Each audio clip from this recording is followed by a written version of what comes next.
saya ucapkan terima kasih kepada Bapak yang telah meluangkan waktunya untuk diwawancarai oleh kami. Kami di sini dari mahasiswa Uniro Tuban, program studi pendidikan guru sekolah dasar yang akan melakukan wawancara sebagai pemenuhan tugas kuliah mata kuliah retorika komunikasi pendidikan, yang mana kelompok kami akan mengangkat tentang implementasi penguatan pendidikan berkarakter di SDN Pelumpang 1. Sebelum wawancara, Bapak bisa memperkenalkan diri terlebih dahulu. Terima kasih sebelumnya. Assalamualaikum warahmatullahi wabarakatuh. Waalaikumsalam warahmatullahi wabarakatuh.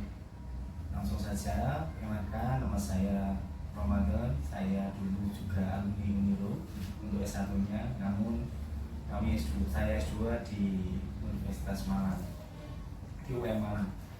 Kemudian saya di sini menjabat sebagai guru kelas 5 dan wakil kepala sekolah. Terima kasih Bapak. Selanjutnya akan dilanjutkan wawancara yang disampaikan oleh Mbak Naili dan Mbak Nova. Terima kasih. Baik Pak, terima kasih atas waktunya. Yang pertama yang akan saya tanyakan adalah bagaimana pendapat Bapak terkait dengan adanya pendidikan karakter di sekolah? Menurut saya pendidikan karakter itu sangat penting. Karena apa? Melihat di zaman sekarang ini pendidikan, melihat kelakuan anak-anak itu jauh dari penurunan moral, sehingga dengan adanya pendidikan karakter harapannya itu anak-anak bisa berakhlak mulia, punya toleransi tinggi, punya sikap tangguh, berperilaku baik dan lain sebagainya. Menurut saya pendidikan karakter di sekolah sangat penting. Baik, selanjutnya menurut Bapak itu yang bertugas untuk menanamkan pendidikan karakter itu siapa? Kalau pendidikan karakter ini yang bertugas menurut saya semua stakeholder. Jadi di kelas maupun di luar itu harus ditangani, semuanya itu berperan. Ditambah dari pemerintah, artinya jika pemerintah itu ada, memang pemerintah juga ada di dalam pembelajaran itu dicanangkan PPK. Nah itu kalau diperkuat dan di bawah itu dilaksanakan, maka akan jadi karakter anak-anak yang baik. Lalu karakter apa yang menjadi titik fokus dalam kebijakan program pendidikan karakter? Titik fokusnya itu banyak: integritas, religius, nasionalis, mandiri, gotong royong, apalagi ya? Itu ada 5 itu: integritas, religius, nasionalis, kemandirian, dan gotong royong. Itu sudah mencakup nilai-nilai utama dalam pendidikan penguatan karakter yang diharapkan oleh pemerintah. Selanjutnya, apa wewenang dan tanggung jawab Dinas Pendidikan dalam implementasi PPK? Wewenang atau tanggung jawabnya itu banyak sekali sebenarnya. Kalau tanggung jawab itu semua. Artinya tidak hanya dinas pendidikan saja. Tapi kalau di sini berbicara dengan dinas pendidikan, yang pertama memang melakukan kerjasama dengan kementerian, dengan sekolah, terus memfasilitasi sekolah, membiayai mungkin adanya workshop atau adanya diklat tentang PPK untuk bapak ibu guru yang belum begitu menguasai. Itu kalau dinas yang mengadakan, bapak ibu guru pasti semangat untuk ikut. Dan kadang ada yang malas ikut kalau dari dinas, ya mau tidak mau kan harus ikut gitu. Terus menyiapkan sumber daya manusia yang tangguh. Kemungkinan maksud saya begini, dari dinas itu bisa misalnya membuat kayak duta karakter di gurunya, atau mungkin di sekolah, setiap sekolah ada dutanya, sehingga itu bisa mempengaruhi anak-anak untuk lebih menstimulus anak-anak untuk berkarakter lebih baik. Menyediakan anggaran yang jelas, sosialisasi juga penting, tapi yang lebih utama memang dari dinas ya anggaran, karena memang hubungannya dengan biaya. Lalu bagaimana ya Pak untuk realisasi program pendidikan karakter itu dalam proses pembelajaran? Kalau pendidikan karakter di proses pembelajaran itu bisa tersirat, bisa tersurat. Di dalam rencana pembelajaran itu juga ada pengembangan karakter.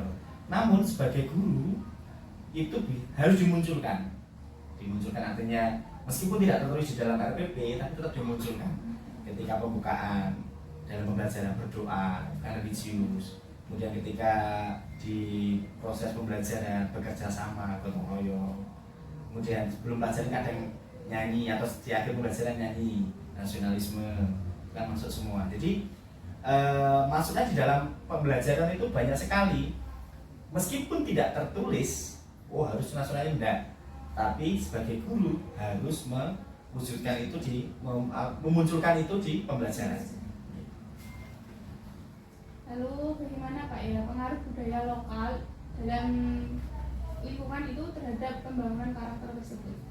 Ya, kalau lingkungan memang menurut penelitian itu kan paling besar pengaruh dari lingkungan. Kalau lingkungannya bagus, anaknya juga ikut bagus. Lingkungannya kurang bagus juga. Jadi lingkungan itu sangat pengaruh sendiri, sangat pengaruh sekali.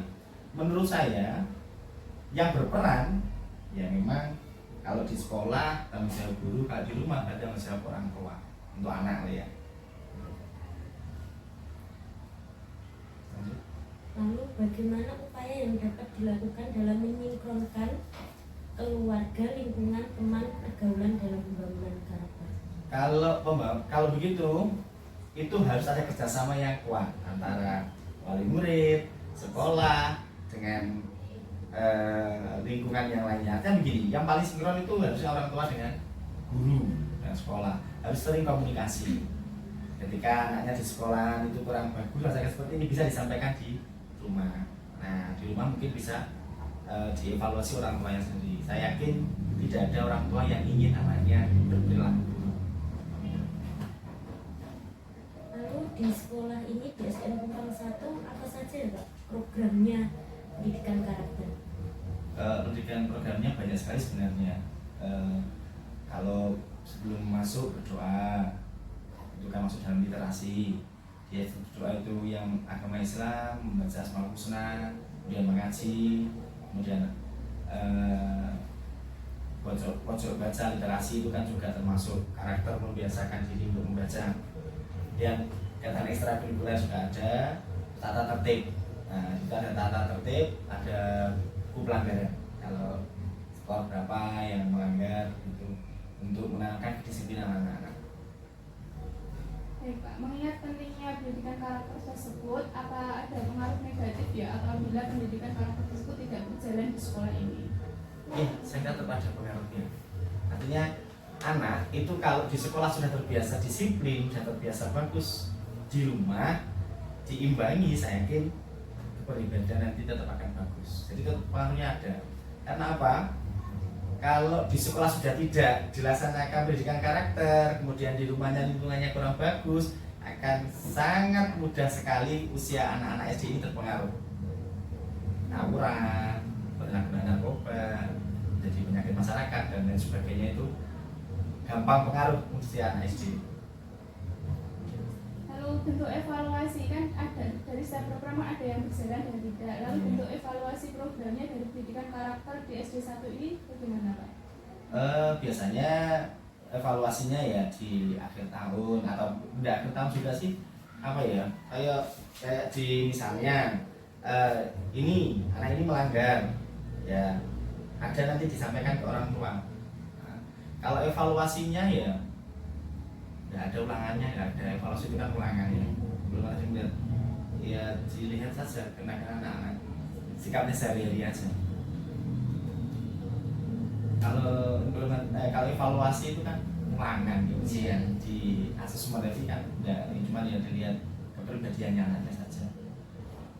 Terus yang terakhir, kami ingin bertanya bagaimana harapan Bapak terkait perkembangan pendidikan karakter baik di lingkungan sekolah, keluarga maupun di lingkungan masyarakat. Harapan saya pendidikan karakter ini terus ditingkatkan baik di sekolah, keluarga atau lingkungan.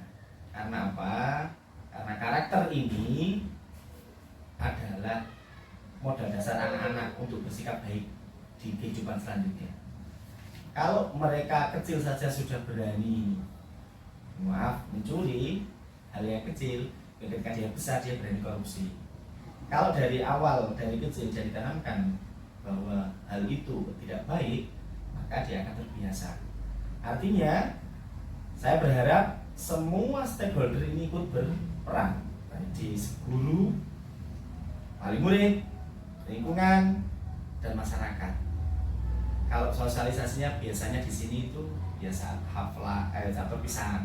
Ini kan semua wali murid atau saat ada pertemuan awal tahun itu disosialisasikan agar anak bapak ibu wali murid ikut mengawasi anak-anaknya, ikut mendidik karakter yang baik. Terima kasih Pak atas waktu yang diberikan. Terima kasih telah menjawab pertanyaan kami dengan sangat baik dan lengkap. Sekiranya kami memiliki kekurangan atau ketindakan yang kurang sopan, kami mohon maaf yang sebesar-besarnya. Terima kasih Pak Ramadan, semoga sukses selalu untuk SDN Pelumpang 1. Demikian tadi proses wawancara yang dilakukan oleh kelompok kami dengan tema implementasi pendidikan berkarakter di SDN Pelumpang 1 dengan narasumber Bapak Ramadan MPD. Dari wawancara tersebut, kami menyimpulkan bahwa pendidikan berkarakter dapat mewujudkan kelangsungan hidup bangsa yang nantinya menjadi pijakan anak Indonesia sehingga berkembang menjadi pribadi yang berkualitas, memiliki akhlak yang baik dan jujur dan bertanggung jawab. Sekian dan terima kasih. Apabila ada salah kata mohon dimaafkan. Wassalamualaikum warahmatullahi wabarakatuh.